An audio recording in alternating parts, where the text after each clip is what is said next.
Hi, everybody. Ian Bremmer here, and a quick take to kick off your week. It's Iran yet again, on again, off again in terms of hostilities. And this time, I think it was the 10th, might have been the 11th. It's hard to keep track. Time that President Trump said that he was going to engage in direct strikes against Iran's critical infrastructure. The Iranians quickly responded with all of the energy and related sites that they would hit in retaliation that belonged to the Gulf states. And while the Israeli prime minister was visiting President Trump in the White House and saying, we want to go all in with you and we'll engage in strikes together, the Saudis were calling Trump, Mohammed bin Salman, after a quick visit to Trump by his brother, the defense minister, Khalid, and saying that that this would be a disaster and that strongly advising against and even talking about economic consequences. I'm getting different readouts on what those could be, whether the Saudis would actually sell U.S. treasuries or whether they would not proceed with significant and promised investments into the United States that they had delivered to Trump at the beginning of his term. But either way, Trump backed down again.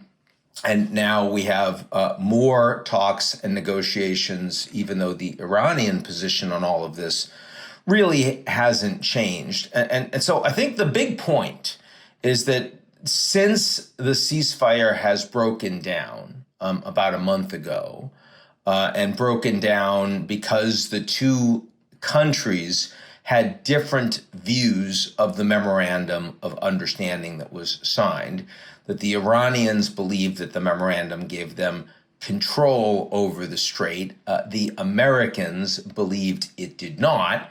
Control means they'll be compensated, and before that happens, all the ships go through the Iranian side. None of that true from Trump's perspective. I do understand that what the Iranians did agree to with those negotiating on the U.S. side, Jared Kushner, Steve Witkoff, is not what Trump believed the deal was, and how much of that is what he heard and how much of that is what was not presented to him because they don't like it when he gets angry and he listens to other people that agree with him more. Hard to assess that too. But again, either way, I think the big point here is that it is notable not that the Americans returned to retaliation against Iran militarily.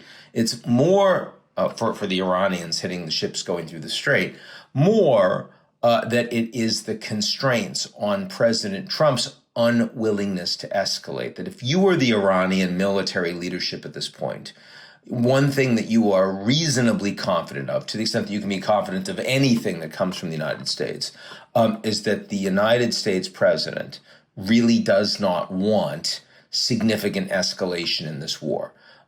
No matter how many times he threatens it, the more meaningful thing is not that the ceasefire broke down, but that the Americans are very reluctant to hit energy infrastructure, to strike at Iran's military leadership or political leadership a second time, to do anything that could lead to significant escalation in Iranian strikes against Gulf targets. The Americans are less worried about military targets because most of the troops are out. Most of the military equipment not in those bases no longer vulnerable to Iranian strikes. But that is not the true of Gulf energy infrastructure, Saudi energy infrastructure. It's not true of water desalination plants. It's not true of major airports.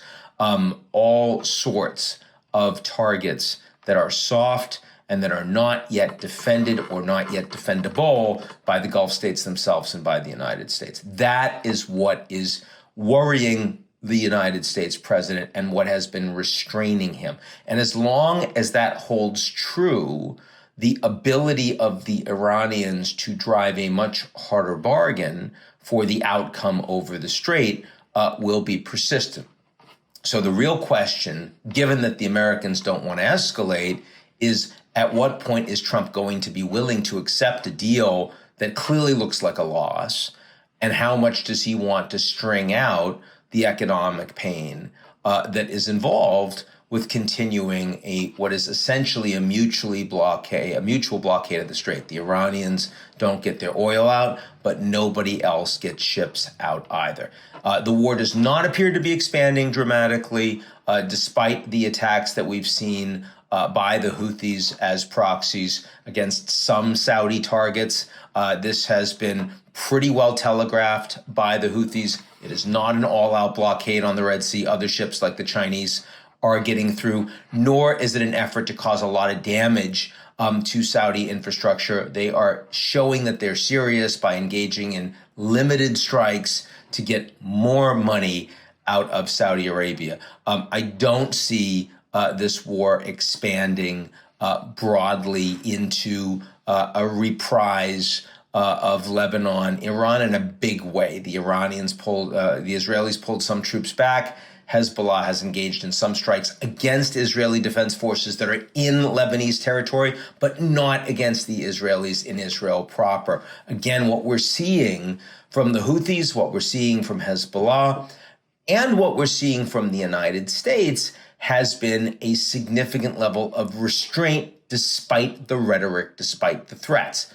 What we've seen from the Iranians has been a willingness to engage in further escalation because they believe that they're in a stronger position. As long as those things hold true, we're going to continue to have the Strait functionally impassable. And that means much larger and longer economic costs, much more likelihood of a larger flip of the House and getting closer to the Democrats being able to take the Senate come November. All this seems obvious. All this seems baked in. But Trump is unwilling to take a loss. I understand why. This was his war. But it is now 6 months that we've been talking, and he's been maximally distracted by this issue.